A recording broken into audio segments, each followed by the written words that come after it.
Hello guys, I hope wherever you are, you can hear me clearly. I think this was a scheduled live that I promised to have with you. I don't know if wherever you are, you can hear me. Still setting up one or two things here to sort out everything. So while I wait to start, if you can hear me, please just say hi there on the comment section. Just sorting one or two things, then we start.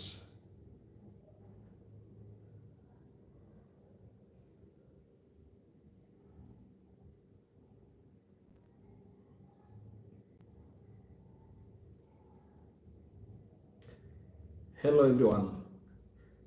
Can you hear me? Just say hi on the comment section.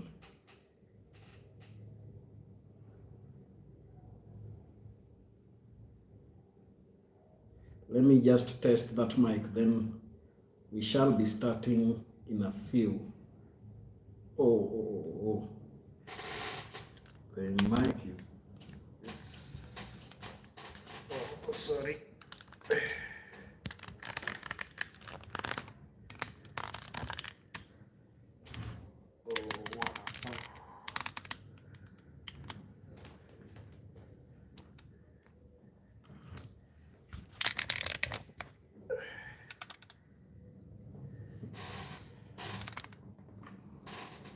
Yes. Thank you very much for tuning in. I'm very sorry that I had that little challenge, but I'm back and we can start our discussions. So today we are having our live session, and I first of all want to thank each and every one of you for the support that you've been giving this channel.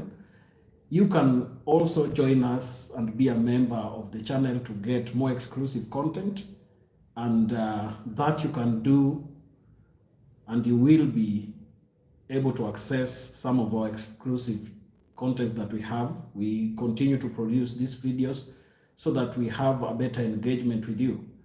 Currently, we have a few videos that we've put on the membership side. So if you go to that area, you are going to really get some of the best content that we have. I can see Harold Spence saying that I'm speaking too soft. I think maybe my voice is not quite clear. I'm gonna use my mic here. I want to put my mic so that the communication is a little bit better. So I'm sorry for that. I thought I would do it without the mic, but it seems it's going to force me to plug it in so that we have a better session.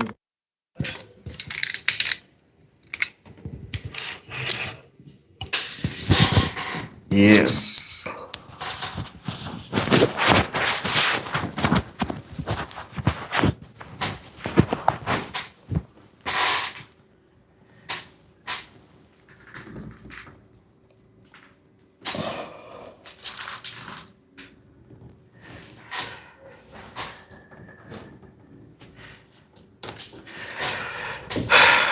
I don't know whether you can now hear me clearly. If you are hearing me clearly, please just say hi again so that I know that somebody is here. Yes. Thank you very much, Harold, for that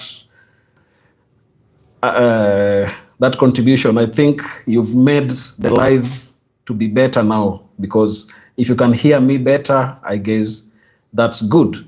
So today we are talking about why we find a lot of inventions that are happening in Africa. You find that most of those inventions are not being accepted internationally. We have had people make proper inventions in the continent, but you find that if you look at the Western attitude towards African inventions, they are never accepted. They never embrace them. And that really got me thinking. I was asking myself, why is it that when inventions are done by whites, Africans are ready to receive them and we embrace them without a lot of questions. But then when it is an African invention, there are certain hurdles that African people get during the process of trying to get certification. So why is this the case? I think it is an issue that we as a people must really ask ourselves, because it is not only a problem that is happening for Africans, it is a problem with blacks. If you look at most of the videos that I've produced, I have quite a number where you find that the inventions that black people made were whitewashed. And instead of attributing them to black people, there are some white people whose names were put there so that it doesn't look like black people are smart in any way. So why is it that way? This is the question that I want to ask. And if you have a reason, you're free to comment in the comment section, because I'm seeing many of you are there in the comment section and are talking. We have Andre Tet saying hi. We also have Fredrizo Nehanda saying hi. We have Blue Soul saying better. I think we are going to proceed in that format. So why, first of all, before I even do anything, we talk about the challenges that we are facing. Does Africa really need innovations? I think that is a rhetorical question. Every continent needs innovations and inventions, because through these inventions, our lives are made better. Those who invented cars, they were able to make life much better by giving us faster ways of doing things. Instead of using horses, we are now using cars. Those who invented things like electricity, they have allowed us to kind of have a lot of things going on. So in today's live session that I'm having with you, my main question here is, why is it that Africa needs these inventions? And then why are we facing a lot of challenges when we want to kind of certify our inventions? So first of all, one thing that we must note is that Africa has the largest population of young people. If you look at how the society, or the world for that matter, has kind of formulated itself, you find that most countries decided to go with population control. You find that right now in China, we are having many people who are older. Older people are higher. We have higher population of older people compared to younger people. Look at United States, younger people are reducing at a high rate. Look at most European countries. They have suffered from the birth control problem, such that you find that right now, the youthful population is drastically reducing. Japan is even calling for people to come and go and help increase their population. So this issue has affected other parts of the world. But when you come to Africa, we have the largest youthful population. And the youthful population, it composes over 60%. Because right now, the population of the continent in Africa is 60% under 25 years old. So if 60% of the population is below 25 years of age, then this tells you that Africa has the largest workforce. So when we have this huge workforce, what do we need to do? These people will need employment. So for employment to come, one of the strategies we can use to address this employment issue is to really come and talk about how we can do innovations and inventions. And some Africans have come out and given us some of the most exemplary inventions that you can ever think of. And those kind of inventions, we are going to talk about them. So we know that youth lack employment in the continent, and therefore, when we have these inventions, we are going to address these issues in a better way. And then again, we have also known that one issue that is facing Europe right now is the question of many African immigrants going to that part of the world, and they risk their lives crossing the Mediterranean Sea to go and seek better opportunities in Europe. Yet, if you look at Africa, the potential that we have here is able to really tell us and even give us much that we can ever need.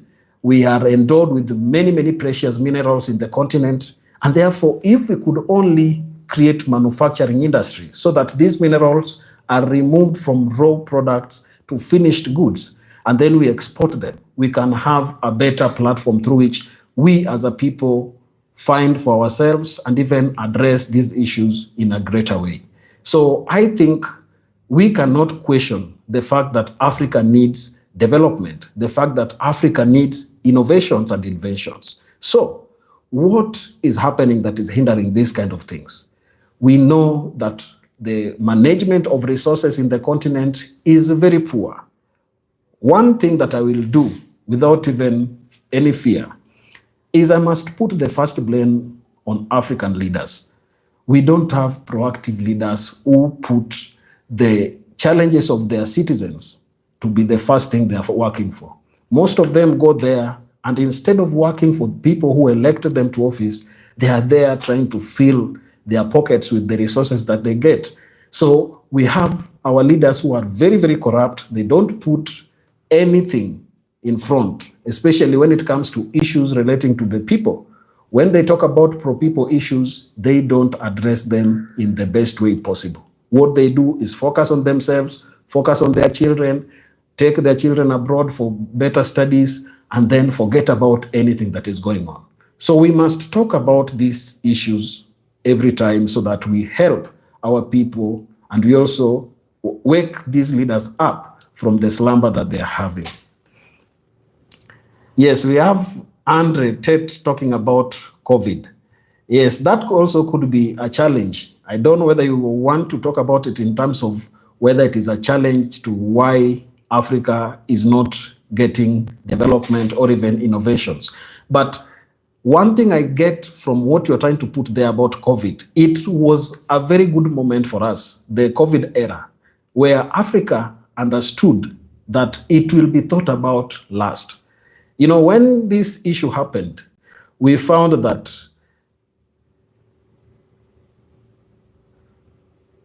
yes. I've read your comment there, Andrew Tate, about how it's over and how you did against COVID. Yes, thank you for the positive comment. Now, one thing that happens and what happened during COVID period is that we needed protective gears for people to put on. We needed masks, we needed medical equipment, and many things. But when it came to the time of people treating their citizens, America decided to first look at how it can rescue its people. We went to Europe. Those Europeans were focusing on how they can treat their people. But what happened to Africa? Many African countries were lagging behind. They didn't have any way through which they could address the emergency that arose. So it exposed the gap that we have in Africa, that most of us, we don't focus on inventing or even creating or even manufacturing resources that we need the most. And this was a wake-up call to African leaders. That time we were exposed and we saw that every country will not focus on Africa alone.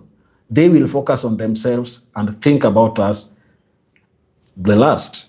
I can see Debbie Pearson talking about they steal them for themselves. They've done it in America since slavery. Yes, you're talking about how the leaders have always taken up resources and put them up for themselves without addressing the needs of Africans. Not Africans per se, but of ordinary citizens. So that really happens many times. So I wanted to talk about how we can address these issues. How can, first of all, Africa address the question of improving on innovations and inventions? Because look at the kind of challenges we are facing. Without proper African-made innovations, we will be having problems in future because the bulging youth population is a ticking time bomb. If not used well, it can end up being the problem to Africa because when youths are jobless, they will go and do anything. Crime will increase and a lot of bad things will happen. But when we find proper areas to direct these youths to, so that they can go and use their energies there, we can have a continent that is growing and that is really doing well. So how can African leaders, first of all, before we talk about the challenges that we are facing, how can African leaders come together and focus on improving the innovation landscape? The first thing is that African leaders must first be proactive. They must understand that the continent needs their input in a greater way. It's not all about just being a leader, being a puppet for the Western leaders. No, you must come out and talk about your challenges and address them with the resources that you have. I can see Andrew Tate saying that we have to do it ourselves and keep it close to our chest. That is not to be, yes, another Chokori medicine is saying, blacks are African Americans, not Africans, who can be Eritrean, Nigerian, Somalian, Yoruban, etc. Yes, I don't know whether you're a brother or a sister. I think blacks are, yes, I'm really happy by the contributions you're having on the comment section. I will come and read them one by one. So I'm gonna talk, then give a chance to the comment section and see how the contributions are going, then so that we have a proper way of addressing these issues. So I was saying that African leaders must be proactive. They must know that it is upon them to address these issues. That is why sometimes when I look at the leaders we have today, I question why our forefathers had to die early. For example, look at people like Thomas Sankara.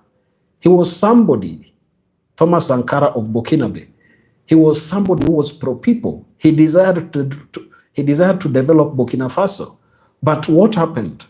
He was killed. Look at somebody like Patrice Lumumba of Zaire or DRC Congo. He was killed.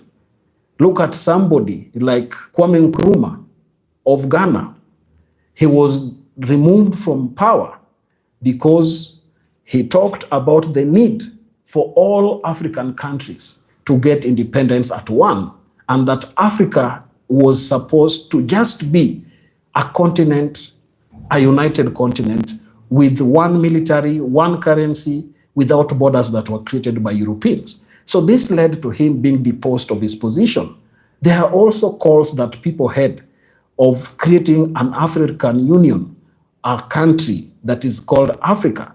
But then somebody supported by Western nations decided to go to Addis Ababa and create a different thing, which was the Organization of African Union that we have, that was renamed African Union today. So a lot of Western powers have worked against the growth of African continent. That is why they killed our leaders who are very, very promising. Right now we have somebody by the name Ibrahim Traore. Look at the number of assassination attempts that he has received. Why is he receiving these assassination attempts? Because he has decided to kick out Western powers that were in Burkina Faso, and he wants Burkina Faso to be run by only citizens of Burkina Faso. No foreign military is supposed to be in that country to guide how things are done. And this is what other African leaders need to emulate. They need to come together. They need to look at how they can address issues of the continent. I am going to read the comment section because it is very fiery there. I can see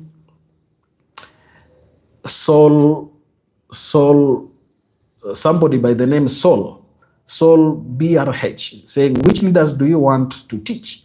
What kind of leaders would be?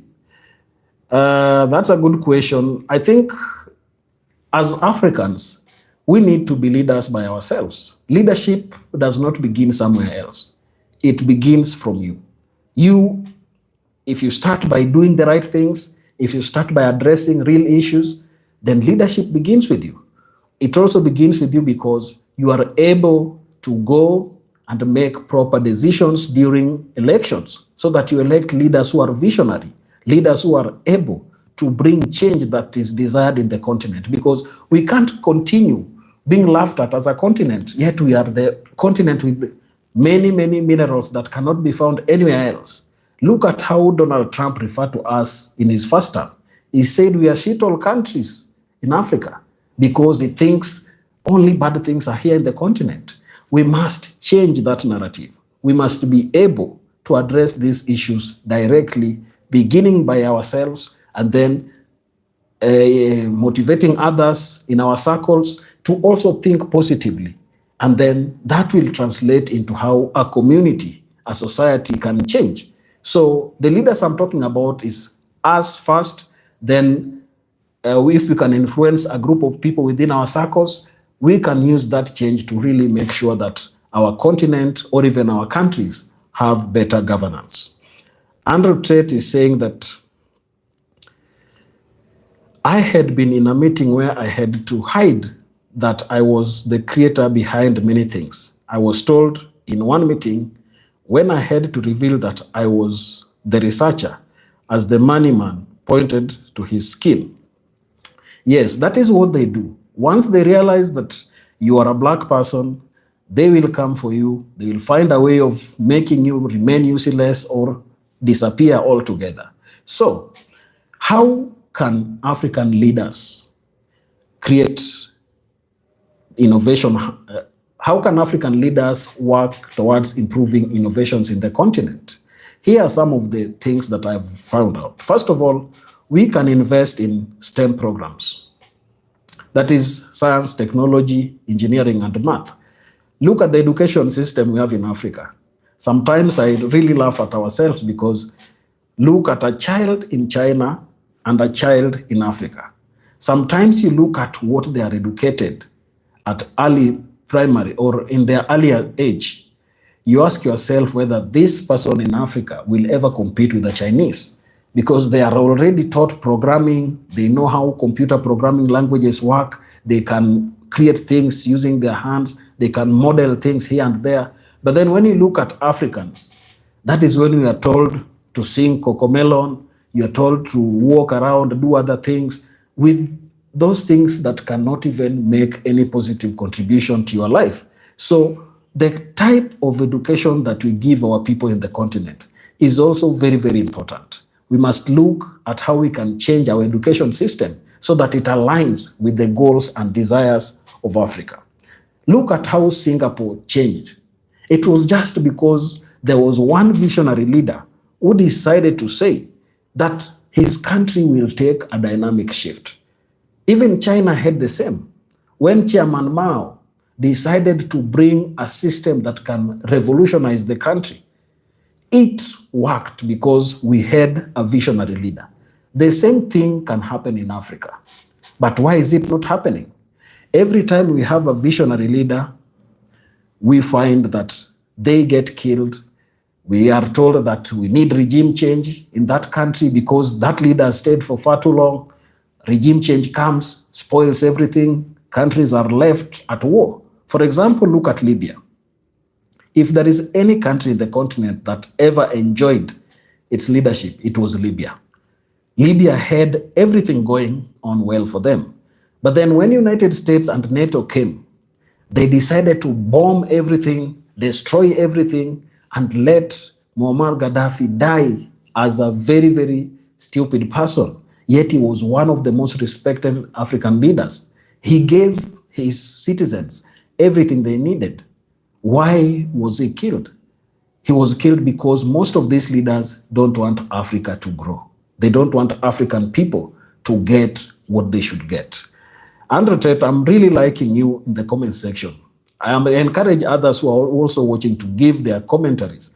You can give your opinion. This is a free live session that we are having. It is a way that I, as a person, am also connecting with you because sometimes we just produce our videos without having one-on-one discussions. So I'm planning to continue having these live discussions many times so that we get to interact together, so that we get to know each other better. Some of you, in fact, there is one of you who is a member who talked to me privately and told me, what's your real name? I liked it and I told him what my name is. So we will be having one-on-one engagements, and I think this is a good platform that we can use to do better things. Back to our topic. Another thing, apart from investing in education, we can also create innovation hubs and incubators. Yes, many African countries don't have these innovation hubs where you can have mentors guide young innovators on how they can address certain challenges that they are having, and also guide them into inventing new things. This is what developed countries are doing. In Africa, we don't even know anything about incubation hubs that can help African leaders and even African people do innovations that can help their countries. We can also work by strengthening intellectual property systems where we can reform and harmonize patent laws across the region, so that if you are a Nigerian, once you patent a project, it can be produced across the entire continent. And that is why when our leaders are talking about the Africa Intercontinental Free Trade Area, it is something that is really needed. Africa needs to trade with itself. Before we start exporting anything outside the continent, we must understand that we have a population, a very, very huge population, that will help us in getting what we desire if we are able to utilize it well. Look at how China is benefiting. China has come to the continent and it looked at United States, looked at how its manufacturing plan was, they copied it, but decided to come to the continent and produce cheap products that African people can get. That is why we can now afford phones. Many phones have flooded the market, mobile phones. We can have vehicles. Many vehicles have flooded the market. You don't have to go buy expensive vehicles. We have very, very cheap products in the continent that are exported from Japan, exported from China, and many other countries that have seen that Africa is the next marketplace that everyone is looking at. Another thing we can do is that we can also improve on our digital infrastructure. This is the problem that I always, many times when I get a chance to address our leaders, I tell them that you cannot expect African kids to improve on their innovations when your digital infrastructure is still lagging behind. We need fast speed internet. We need good platforms where we can really engage with one another. We need good network infrastructure, especially on roads and many other things, because with better infrastructure, we will be able to really improve on our innovations. We need electricity. Without these things, Africa will still lag behind. When you have electricity, it is easier for you to improve on manufacturing because cheap electricity, most of this electricity is used to power industries. So when we have it cheaply, we are able to power our industries. And that is what will bring industrialization. And then we also need to deal with access to funding. I was looking at the Kenyan budget that was done last year. You know that in Kenya last year, there was a serious demonstration by youths. They were dubbed Gen Z. And one issue that came out is that they did not like how the government was addressing issues that were pertaining to them. So they came out in the streets and protested government because of how it was increasing taxes, but not providing funding to programs that can address youth issues. So I think one of the things that we must do as Africa is call on our leaders to really improve or increase funding on our innovations and programs that address youth. If we don't do that, our youths will remain jobless, our manufacturing sector will crumble, and we will not have anything else to do. Do you know any recent innovators in Africa that have faced challenges? One case in point is Maxwell Chikumbutso of Zimbabwe. This guy is a genius, and I think he's done something that we as a people must embrace. We know the globe is moving towards green energy, and we are talking about electric vehicles. So Maxwell Chikumbutso decided to invent a vehicle that does not need to use fuel. It is an electric vehicle, self-powering, uses radio frequency and naturally occurring radio frequency. So that vehicle, once you buy it, it should be running in perpetuity because radio frequency are naturally available. They are emitted from objects and even the sun and everywhere. So what Chikumbutso did is that he invented this vehicle, moved to United States, tried to seek for patent of his work, but the people there kind of brushed him off. In fact, I heard some rumors that the partner that he went with to US was poisoned and died. So it is something that really made me think about why we as a people need to change many things. So I want to tell you a little issue about this Maxwell Chikumbutso. I have a write-up here that I'm going to read for you. So his company, Saith Technology, has promoted a supposed electric vehicle powered by radio frequency, which requires no charging. However, patent offices, including the US Patent and Trademark Office, typically reject applications for devices resembling perpetual motion machines as they appear to violate the laws of thermodynamics. So the reason why this invention was rejected is because it defies the laws of thermodynamics. What the hell does an invention have to do with the laws that were just created by human beings? If this vehicle has been tested and it is working, why can't you just patent it so that he is able to produce it in industrial scales so that he can sell it easily? This guy, in fact, is the one that I've put in the thumbnail of this live session. He is standing there with the president of his country, Zimbabwe, Mnangagwa, and he was embraced as a hero of Zimbabwe. When he went to United States, that was denied because they said his invention is defying the laws of thermodynamics. So they did not want anything to do with him. He has also, in fact, invented another thing, which is a television, self-powering television. You just have your television there. It doesn't need any electricity. This is an invention that I think should really be embraced and produced en masse for African people. With that, I think we will address many of our problems. If you can have a car that runs without fuel, if you have a television that can work without electricity, that is generated from somewhere else, then that is something that is good. The only reason why I think they are preventing this kind of inventions is because it will kill revenues. When you have a car that will not run on gas, you know that the oil and petroleum industry is dead, because the largest consumer of petroleum products are vehicles. And if that is kicked out, the richest countries that are selling oil will be down. And that is one of the reasons, I guess, they don't want this invention to come. Also, power producing industries. We know that petroleum products are also used in power generation.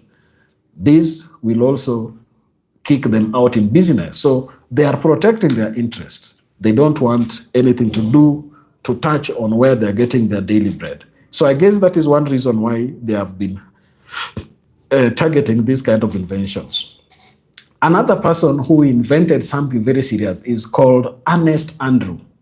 Ernest Andrew is a Malawian. What did he get? He invented an air-powered generator, so that this generator just produces perpetual electricity without any limitations. And he was using it to power many, many homes around his homestead. This is somebody who must be celebrated. I got a little write-up about him, and I'm going to read it for you. In the heart of Malawi, a young inventor is making waves with his groundbreaking solution to the country's energy challenges. At the age of 19, Ernest Andrew, a native of Chinguo village, has captured the attention of the world with his revolutionary generation of electricity with an air-powered generator, providing a beacon of hope for communities grappling with electricity shortages. Look at that. This boy, just at 19 years of age, decided to do an invention that is revolutionary. Apart from that, which Maxwell Chikumbutso did of inventing a self-powering vehicle. This guy here has brought us electricity without any other product needed. You just need air, and air will power that generator, and you'll be having electricity.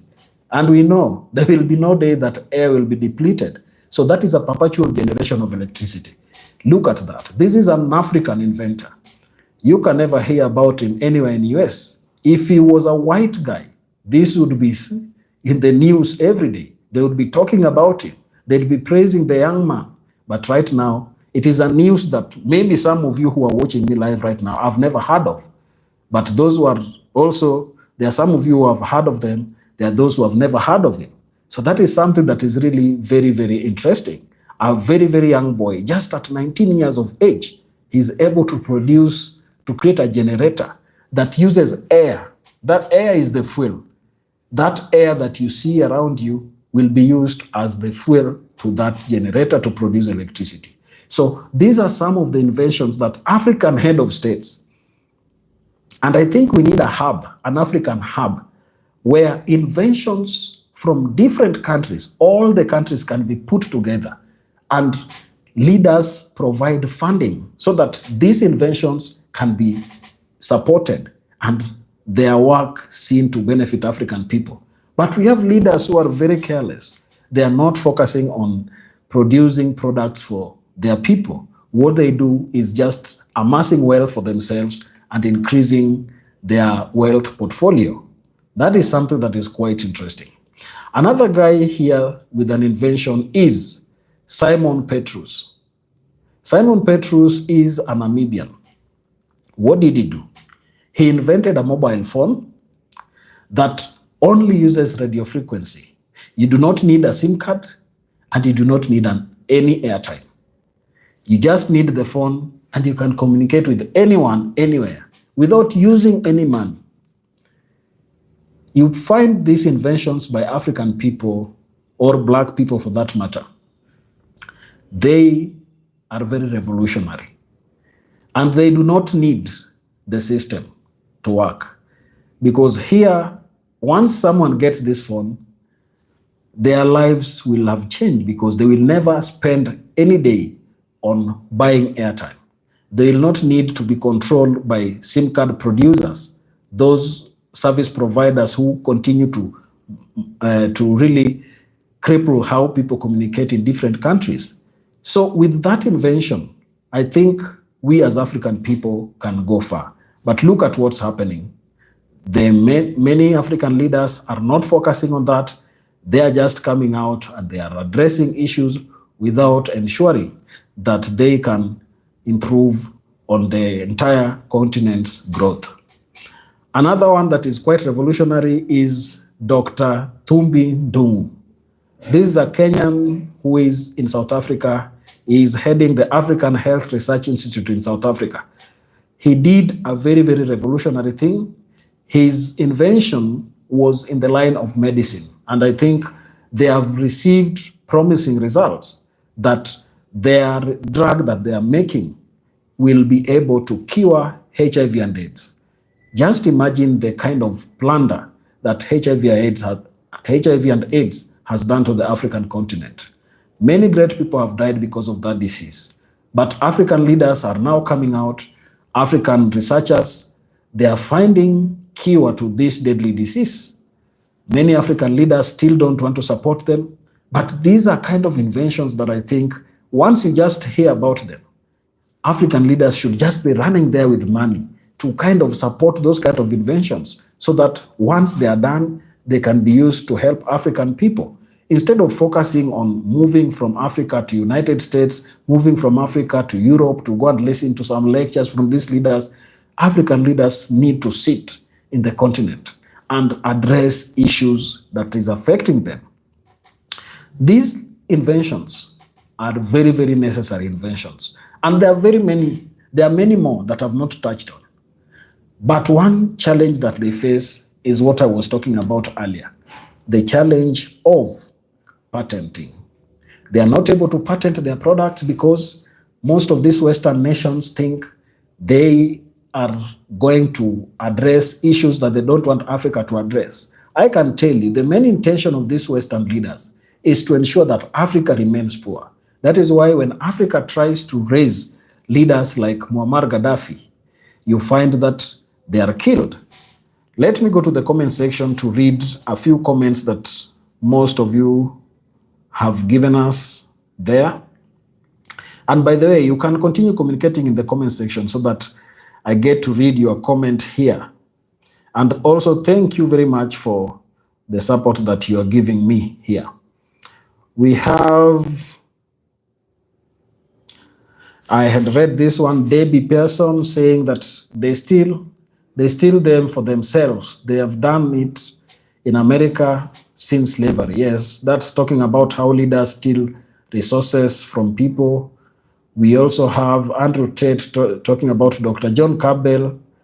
Dr. John Campbell was the only researcher he had to listen to. Yes, that is also positive. He has also given us quite a few experiences that he's had. He's saying that if it weren't for my business relationship in China over the past 27 years, I'd be flat broke. Yes, that one is in reference to the issue about involving China as one of African friends. Yes, China has really done quite positive things in the continent. If you check the road and belt issue, they are building roads in the continent and ensuring that we are able to move from one place to another with ease. So I really appreciate what China is doing, but I don't know whether they are just doing it out of their own good heart. They must also be getting something out of Africa. So one thing we must do as African people is just to examine the kind of deals that our leaders are getting into with them. Because if you just leave these leaders without looking at them, they can sign off an entire gold mine and give it to Western leaders or even to China, because it doesn't matter to them. All they want is money in their pockets. So China is positively impacting Africa, and I must say that I appreciate what they're doing in the continent. They have improved the infrastructural outlook, and it is quite an important thing that they, as a people, are doing in the continent. We also have Russia. Yes, Russia is also supporting Africa in many ways. For example, if you look at Ibrahim Traore of Burkina Faso, his stay in power currently, I am sure, is because of his good dalliance with China and Russia. Without that, he would be toppled already. These leaders of China and of Russia have done good things to the continent, and we must appreciate them. So, Andrew Tate, that point about you doing business with China and making you get some income is a very, very positive outcome that I think we must embrace. Let's go to people who can trade with us in a positive way. You know, if you look at African relationship with Western countries, it has been not symbiotic. It has been that of a leader and a servant, where Western nations look at themselves as leaders and African leaders are their servants. And that should not be the case. In any case, which continent is richest? It is Africa. But why are they able to plunder it without us raising even a hand? It's because they came to the continent, divided it in different countries, divided communities. I always talk about this thing every time I get a chance. I am a Kenyan, for example. And in Kenya, the community I come from, if we look at how migration stories come, we say that we moved from South Sudan, following the Nile River, River Nile, coming down to Ethiopia, coming down to Uganda, and then moving to Kenya. And you find that the people who are of my community, we have them in Tanzania, we have them in Uganda, we have them in Kenya. Many of them moved to Congo. Some of them are back in South Sudan. So look at that. We have a map that is drawn so that people are spread all over. And that is why I am a Luo in Africa. I am a Luo in Kenya. But I have a brother in Uganda whom I don't know about him, and sometimes we can even fight. Look at the war in Congo right now. We have the Tutsis who are in DRC and those who are in Rwanda. Why must they fight? This is one community. Just because we are divided by an imaginary line created by a white man should not make us be enemies. We are brothers and we need to work together. I think until we know that these boundaries we call countries were a creation of the West, only then can we get true independence.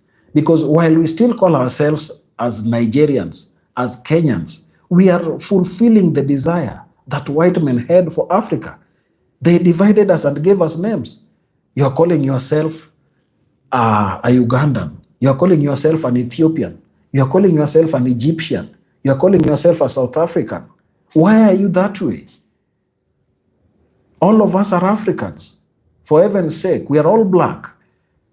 Why must we be divided into small, small cocoons where we are looking at each other and even going ahead to fight one another? That's very, very bad. So I think as a people, we must strive to come together and address issues that are affecting us in a better way. I am coming to an end. I know it's a short live session that I've had, but we will continue engaging together with you.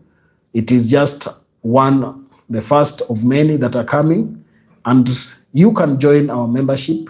I'm creating some good membership badges that I will be posting for you in a few. So that is something that I want to do and ensure that we as a people get to engage once in a while. And also thank you very much, all of you, for staying till this time. You can also appreciate the work we do here. You can do a super thanks. We will appreciate every little thing that you get to really appreciate our work. And we can also continue engaging. If you have anything to say, just hit up in the comment section. Say your thing. Here in this channel, we don't gag anybody. If you find your comment has been removed, it is not because I as a person has removed it. Sometimes, YouTube has community guidelines that it uses to rate every comment that is given. So they tend to remove some without even my knowledge. So that is on them. That is a system that they have used. And I think until we get to have our systems, or until we get to play by the rules, only then can we also talk. But right now, just continue sending your comments in the comment section and let the discussion continue. Let's talk about what's going on in Africa. Let's talk about how people are addressing different challenges that we have. So I'm gonna read Andrew Tate's comment again here. He's saying, because here at age 66, as of March, I realized that it will not happen here in the divided states of America. Look at the business poet as the next energy level for data centers. This is me. I call what I do HOGS, hybrid off-grid solar. Yes. That's very good, Andrew Tate. I didn't know you were a very, very serious person and making positive contribution to the continent. Yes, we need to create new energy grounds, and I'm really happy to hear that you are making positive contributions and addressing the employment challenges that we have in the continent. So thank you very much, and may the good Lord bless you. I'm very happy for those who have stayed till the end, and I'm gonna end this live. But remember, before the end of the month, I'll also send a notification. You will get to know when we have our next live session. But then you can also go through the videos that we have made, very many of them there, different topics talking about Black empowerment, and you'll find how you can relate with any of our videos. Remember also, you can support us by being a member of the channel through memberships that we have different levels. You can also send us super thanks either on our videos or even when we have this live session. So thank you very much. I appreciate your company. Until next time, it's your boy, Victor Afripost. Thank you very much, and may the good Lord bless you. Goodbye.